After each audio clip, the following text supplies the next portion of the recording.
Nous disions hier que la France a cessé d'être un peuple européen de race blanche, comme l'avait affirmé le général de Gaulle, au moment même où le premier esclave noir a posé le pied sur le premier bateau négrier français. Il y a eu, en effet, dès ce moment-là, les premiers Français noirs qui étaient des êtres humains, même si considérés comme des choses, comme des biens meubles. Il y a autre chose. En 2009, rappelez-vous, la Martinique entière s'est mobilisée dans les rues pour protester contre la vie chère. Très curieusement, une phrase a, pendant longtemps, et avec conviction, traversé les foules à Fort-de-France comme ailleurs. PIA, c'est à nous, c'est pas taillou. On ne sait pas avec précision quelle organisation a lancé cette phrase, mais on sent bien qu'elle n'avait rien à faire dans un combat contre la vie chère, même si le reste de la phrase était « En bonne bétier volée, nous caille fouteillou d'héros ». L'adoption de ce slogan « PIA c'est à nous, c'est pas taillou » par tant de monde et avec tant d'ardeur démontre bien que ce problème, le problème de la propriété de la Martinique, n'est pas réglé pour un certain nombre d'entre nous. À qui est-elle? À qui appartient la Martinique? Aux descendants d'esclavagistes? Aux descendants d'esclaves? Ou à l'État? PIA c'est à nous, c'est pas taillot. Et c'est curieux car, en réalité, la réponse est évidente. La Martinique appartient à la France.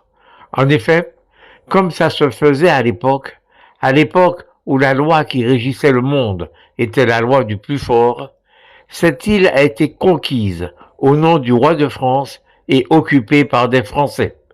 Elle est donc devenue une île française, pas du tout colonisée, mais conquise. Quelle est en effet la définition de la colonisation?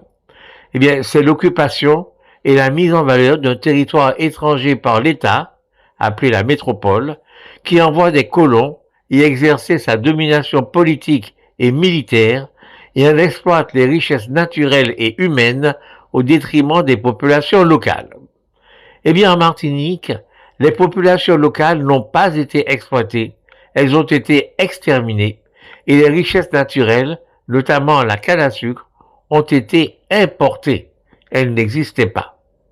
Une autre population s'est constituée avec donc des Français blancs, venus d'Europe, et des Français noirs, esclaves, venus d'Afrique. Tels sont les faits. Et ils ne sont pas choquants, car le monde des droits de l'homme que nous connaissons aujourd'hui n'existait pas, et l'esclavage n'était donc pas à l'époque un crime contre l'humanité. Comme n'était pas un crime contre l'humanité, ces milliers d'ouvriers français qui, au moment de la révolution industrielle, risquaient leur vie tous les jours en descendant dans les mines de charbon, victimes des explosions de gaz, les coups de grisou, des éboulements de galeries, des inondations et d'asphyxie, sans compter les maladies pulmonaires mortelles comme la silicose causée par la poussière de charbon et de roche respirée sans protection. Cessons donc de nous plaindre.